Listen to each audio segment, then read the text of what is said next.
MQM की अंदरूनी सियासत में एक और हलचल। एमक्यूएम पाकिस्तान की राब्ता कमेटी ने फारूक सत्तार को माइनस कर दिया। राब्ता कमेटी ने उम्मीदवारों के लिए खत लिखने का इख्तियार खालिद मकबूल सिद्दीकी को दिया। खालिद मकबूल सिद्दीकी उम्मीदवारों से मुतल्लिक इलेक्शन कमीशन को खत लिखने के मजाज हैं। राब्ता कमेटी का मौक़िफ़ है कि अगर किसी को उम्मीदवारों को टिकट देने का इख्तियार था तो वो वापस लिया जाता है। सीनियर सहाफ़ी और तज़कियाकार शाहज़ेब खानज़ादा ने हमें ज्वाइन किया है। शाहज़ेब, कहिएगा, ये मामलात पॉइंट ऑफ नो रिटर्न की तरफ अब बढ़ते दिखाई दे रहे हैं। जी, ये अब पार्टी एक इंटरनल कू की तरफ जाती नजर आ रही है। फारूक सत्तार साहब के खिलाफ अब ये इंटरनल कू होगा या पार्टी तकसीम होगी, वो तो आने वाला वक्त ही बताएगा।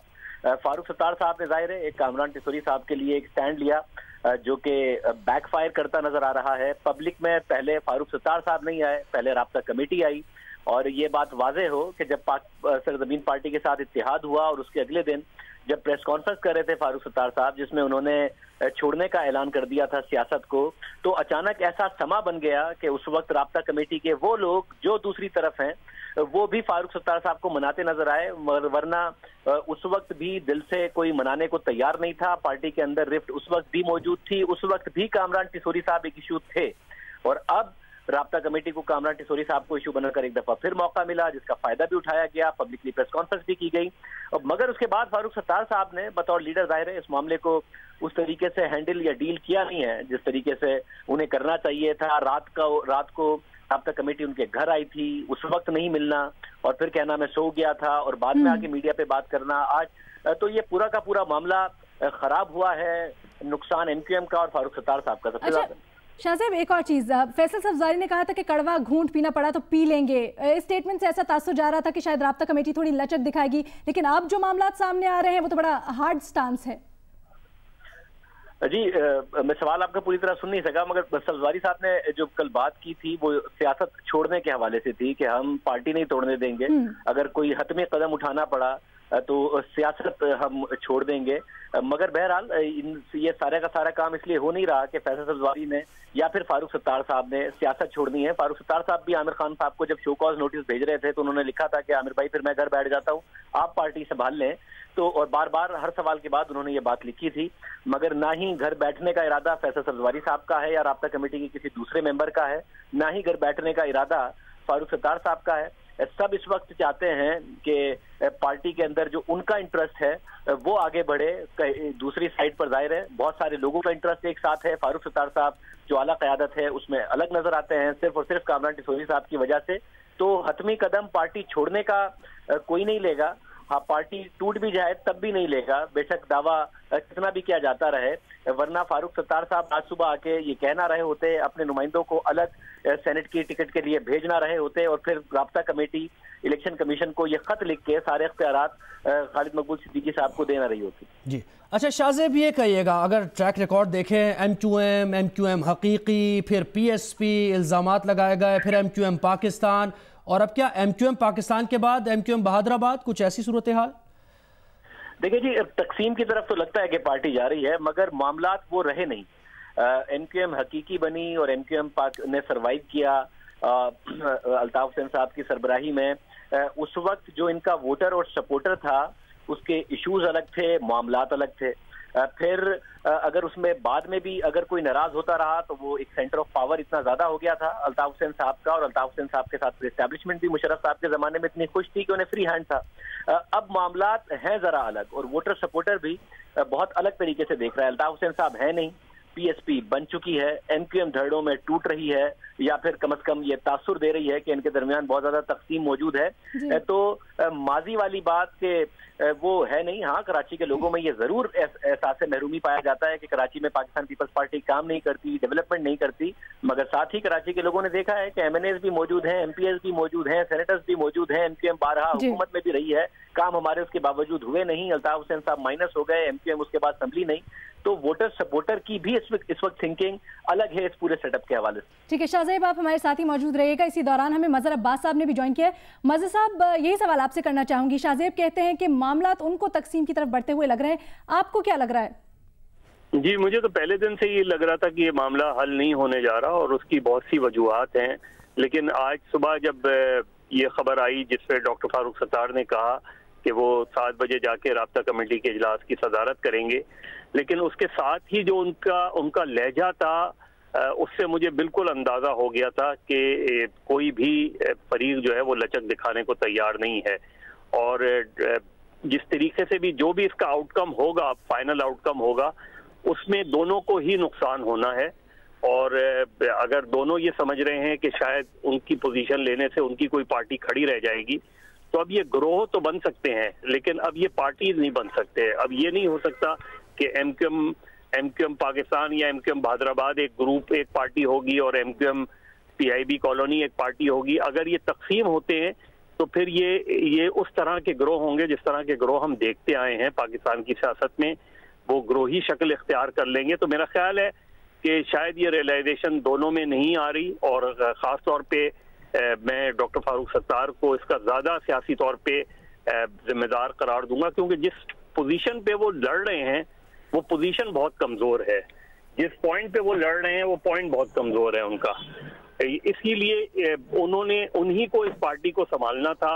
अगर वो ये समझते हैं कि वो पार्टी के सरबराह हैं, तो वो ये जानते हैं माजी में वो राब्ता कमेटी जब दोनों मुत्तहिद थे, और इवन वो भी 22 अगस्त से पहले की भी सिचुएशन में एमक्यूएम पाकिस्तान को डॉक्टर फारूक सत्तार चलाते रहे हैं, तो वो कभी भी 22 अगस्त से पहले की सिचुएशन में एमक्यूएम पाकिस्तान का जो भी कन्वीनर होता था या मुत्तहिद कन्वीनर भी होता था, उसकी भी पावर्स राब्ता कमेटी से ज्यादा नहीं होती थी।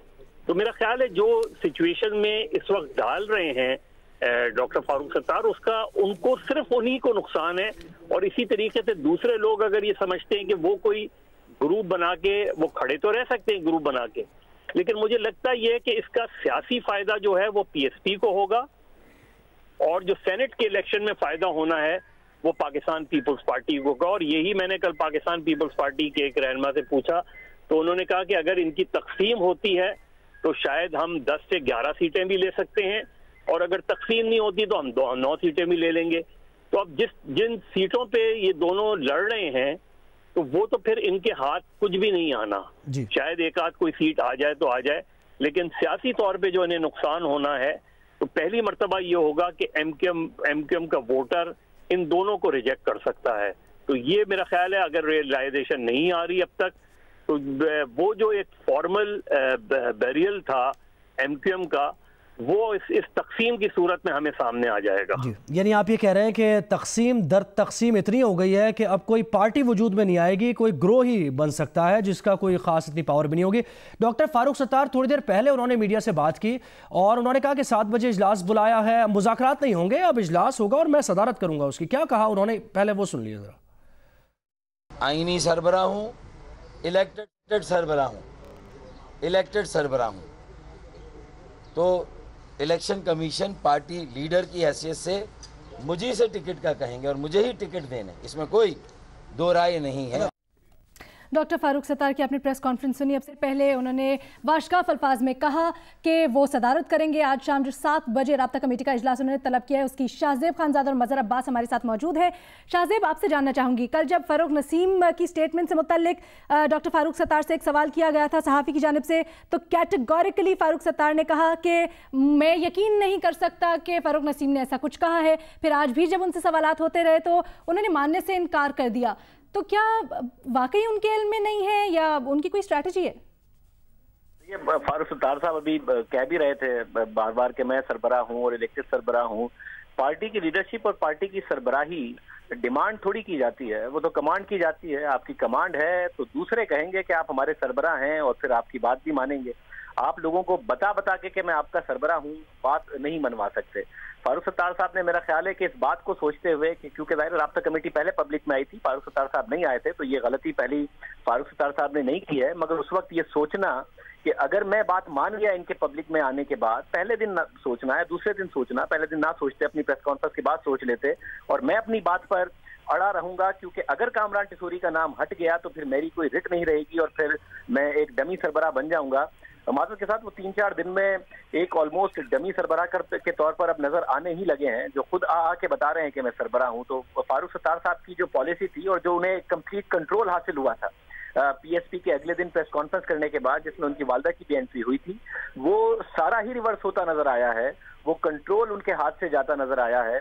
और अगर टिसोरी को वो सेनेटर बनवा लें या ना बनवा लें, जो कि राब्ता कमेटी का दावा है कि टिसोरी किसी सूरत मंजूर नहीं है, फारूक सत्तार साहब ने बड़ा लूज किया है इन टर्म्स ऑफ उनकी जो अपनी रिट है पावर पे, कि अब आप खुद आके बता रहे हैं कि मैं पार्टी का सरबराह हूं। तो एमक्यूएम को तो नुकसान हुआ ही है, with in MQM Farooq Sattar साहब को बहुत बड़ा नुकसान है। अच्छा मज़र साहब, आप ये कहिएगा कि वैसे तो अनफॉर्चुनेट है, हमारी सियासत में शख्सियात के इर्द गिर्द ही जो है सियासत घूमती है। अगर बड़ी जमातों को देखा जाए, एक शख्सियत को निकाल दिया जाए तो पार्टी बिखर सकती है। यही कैफियत एमक्यूएम की भी क्या आप देखते हैं 22 अगस्त के बाद?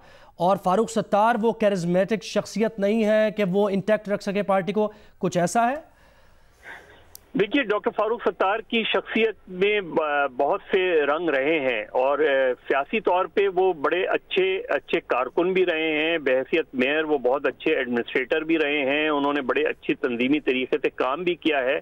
लेकिन ये जो गलतियां उनसे हो रही हैं, और ये चाहे वो किसी भी दबाव में हो रही हों, अब अगर आप इशू को रिजॉल्व करने जा रहे हैं तो ये लहजा नहीं होता जो आज उनका लहजा मुझे नजर आया। यानी आप ये पहली चीज, जिस तरह शाहजेब ने कहा, ये आपको कहने की क्या जरूरत है कि आप मुंतखब सरबराह हैं? आपकी सरबराही को किसने क्वेश्चन किया? यानी आप ये क्यों कह रहे हैं? क्या राब्ता कमेटी ने आपकी सरबराही को क्वेश्चन किया है? जो चीज वो नहीं समझ रहे हैं वो ये, जब ये कह रहे हैं कि जी अगर किसी के पास 2/3 अक्सरियत है तो मेरे पास 1/3 है, तो क्या आप कहना चाह रहे हैं कि 2/3 अक्सरियत की कोई हैसियत नहीं है? अगर 2/3 अक्सरियत और आप अपने आप को अगर एक जमहूरी रहनुमा कहते हैं, तो जमहूरियत को तो तकाजा ही यही होता है कि अगर 2/3 कहीं कंसेंसस नहीं हो रहा, इत्तेफाक राय नहीं हो रहा, तो फिर अक्सरियती फैसले होते हैं। और अक्सरियती फैसले जो है उसके नतीजे में आप 2/3 अक्सरियत से कोई पार्टी कह रही है, तो आप ये तो कर सकते हैं कि आप उस फैसले पे अपना एक डिसेंटिंग नोट दे देते हैं कि जी मुझे इस फैसले के इस नुक्ते से इतराज है, लेकिन चूंकि ये मेजॉरिटी का फैसला मैं काबिल कबूल होता हूँ। ये तो होता है एक जमहूरी रवैया। लेकिन ये कहना कि नहीं मैं ही फाइनल अथॉरिटी हूं, नहीं है फाइनल अथॉरिटी। आप राब्ता कमेटी में साल से, जब से राब्ता कमेटी रही है, और ये मैं 92 से बात कर रहा हूं, राब्ता कमेटी देखिए, अल्ताफ हुसैन साहब जो है वो बहुत ताकतवर थे, बहुत कंट्रोल करते थे। लेकिन जब भी फाइनल फैसला होता था तो ये प्रेस रिलीज आती थी कि अल्ताफ हुसैन साहब ने राब्ता कमेटी के फैसले की तौसीक कर दी है। तो ये जो वो उन्हें ये अंदाजा होता था कि फैसला चाहे वो ही करवाएं, लेकिन राब्ता कमेटी के थ्रू करेंगे। यहां अगर राब्ता कमेटी की मेजॉरिटी आपके खिलाफ फैसला दे रही है तो आप उससे डिसेंट तो कर सकते हैं, उस फैसले को मुस्तरद नहीं कर सकते आप। जी मज़हर अब्बास साहब हमारे साथ ही रहेगा। शाहजेब, आप भी अभी हमारे नुमाइंदे खावर खान फारूक सत्तार की रिहाइश का PIB के बाहर मौजूद है, उनसे जानते हैं कि खावर, राब्ता कमेटी के इलेक्शन कमीशन को इस अहम खत के बाद कोई गहमा गहमी, कोई एक्टिविटी देख रहे हैं? क्या कोई इतला आई है, कोई इजलास या कोई मीटिंग क्या बुलाई गई है? जी बिल्कुल, आज डॉक्टर फारूक सत्तार ने तकरीबन जो 2:30 बजे अपनी प्रेस ब्रीफिंग की थी, उसके बाद जो है वो अपने किसी निजी मसरूफियात के बायस उनका कहना था कि वो 5 बजे तक वापस PIB आएंगे, जिसके बाद यहाँ पे उन्होंने जितने भी कौमी और सूबाई असम्बली के मेंबरान हैं और जो मौजूदा सैनेटर्स हैं उनका इजलास जो है 5 बजे यहाँ पे तलब किया था। और अब जो है जो मेंबर सूबाई और कौमी असम्बलीज हैं उनकी आमद का सिलसिला शुरू हो चुका है यहाँ पे PIB पे। जो बहादुराबाद की जो राब्ता कमेटी की जानिब से इलेक्शन कमीशन को जो ख़त लिखा गया है, उसके बाद जो है जो डॉक्टर फारूक सत्तार ने प्रेस ब्रीफिंग में कहा था कि जी 5 बजे यहाँ पे इजलास होगा, जिसके बाद वो 7 बजे जो है बहादुराबाद जाएंगे, जहाँ पर राब्ता कमेटी का जो इजलास है उसकी सदारत करेंगे। लेकिन अब जो सूरत हाल है, जो ख़त लिखा गया है, उसके बाद जो है यहाँ पर इजलास होगा डॉक्टर फारूक सत्तार, जिसमें तमाम MNA MPs और सेनेटर्स हैं वो यहाँ पे मौजूद है। डॉक्टर फारूक सत्तार हैदराबाद जाएंगे, लेकिन ये जो पेशरफ्त हुई है, इलेक्शन कमीशन को खत लिख दिया है राब्ता कमेटी ने, अब इस पर क्या सूरत हाल मुख्तलिफ हो गई, इससे मुतालिक मजीद भी बात होगी।